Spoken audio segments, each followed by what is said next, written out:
Hi everyone, I'm Clarisse Virgino. I'm from the Philippines. I'm a vapor and I'm also a consumer advocate. I hope everyone is safe, healthy, and secured wherever you are right now, considering we have a health crisis ongoing.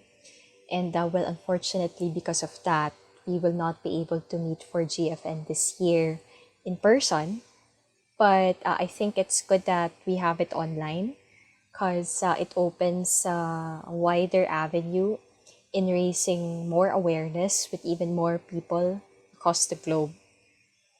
With that, COP9 is also postponed, and I think this could be used to our advantage. Consumers, consumer advocates, or groups, and people involved with DHR. But I think this might also be taken advantage of people who are against DHR to proliferate even more fake news and or fake science surrounding DHR. I'd like to thank the organizers of GFN for inviting me to do a short talk on the threat of prohibition, consumers as collateral damage. Last year, I talked about what consumers want, and I see that we still want the same thing, and probably still the same thing in the succeeding years until tobacco harm reduction gets its much deserved recognition by policymakers and governments globally. Uh, it's a sad thought that in all this ruckus, consumers become the collateral damage, the one that in the end will suffer if prohibitive policies will be put in place. They say that you'll never really understand a person's problem or what he's going through if you were never in his shoes. But I beg to disagree because whether you're a vapor or not, the threat of prohibition is inclusive. How so, if you may ask?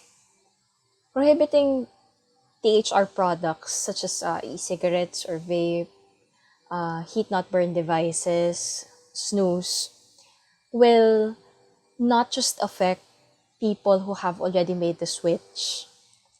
This will affect millions of people who are still trying to quit regular combustible cigarettes, depriving them of their right to do the switch, or basically just to choose. A person's right to choose is not just a consumer right, but it's basic human right.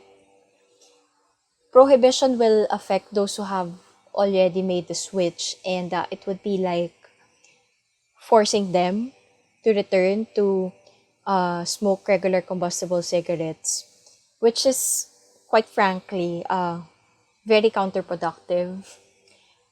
THR products are made available to be able to curb, if not eradicate, smoking.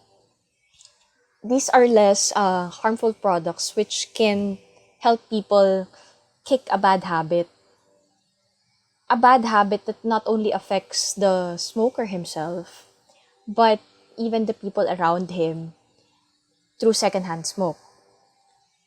Prohibition will most likely also contribute to create a much bigger problem, such as a black market. In such situation, we cannot assume or rather assure any more kind of security or safety for the consumers. In the Philippines, for example, we've already had a number of cases involving unregulated products which were bought. And let's just say that it was not exactly a happy ending for that buyer. And I'm saying this because I'd like to point out that prohibitive policies, which could be, which could well tantamount to banning, only creates even more problems rather than solutions. And the problem at hand, which is the growing number of smokers internationally, as well as the illnesses that they're having, should be resolved head on. Governments want to, well, they claim that they want to strengthen their uh, public health policies, yet they end up disregarding the very core of these policies, which is its people. Consumers and their rights should be protected under these policies. I think it's just unfair and wrong in so many levels to disregard consumers in creating policies surrounding tobacco harm reduction. As they say, there is nothing about us without us. And I think it's a much worse problem to prohibit tobacco harm reduction products or THR products because let's be realistic. Some governments cannot even afford to uh, provide proper healthcare programs to its people. So I think it's high time to embrace tobacco harm reduction and what it entails.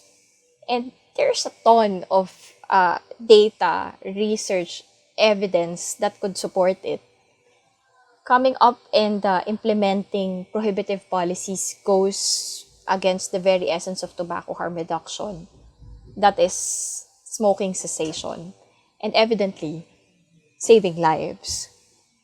As a vapor myself, I think it's imperative to do something about these prohibitive policies. Conferring and negotiating with our policymakers is one initiative that we can take on. I understand that an international health organization, which I will not name, but has three letters as its acronym, obviously. Um, they have a strong hold on policymakers, on governments, and whatever it says greatly influences our health ministers and politicians. This is something that consumers and consumer advocates or groups have been trying to, well, fix. We want our policymakers to listen to the real issues that consumers face, and at the same time, we want them to be perceptive and well informed with the correct facts. Uh, Personally, at most, I would want a regulatory policy rather than something that is prohibitive. Because regulations, of course, they should be reasonable, fair, and humane. We cannot have regulations which just equate to banning too, right? So it would be senseless to have such kind of policy. And consumers should not be the ones to take the blow from policies which are arbitrary and not founded on facts. In the first place, these kinds of policies should not even be formulated, neither implemented. Policies should be protective of its people and not destructive. Whether a prohibitive policy is already in place or there is such a threat of its implementation, I remain hopeful that our policymakers, not just in Southeast Asia or not just in the Philippines, but all over the world, truly take into consideration the plight of consumers as well as their welfare so that consumers will not serve as collateral damage, whether now or in the long run. That's all. I'm grateful for the opportunity to share my insights on this issue. I hope you were able to pick up one thing or two. Keep safe, everyone, and bye.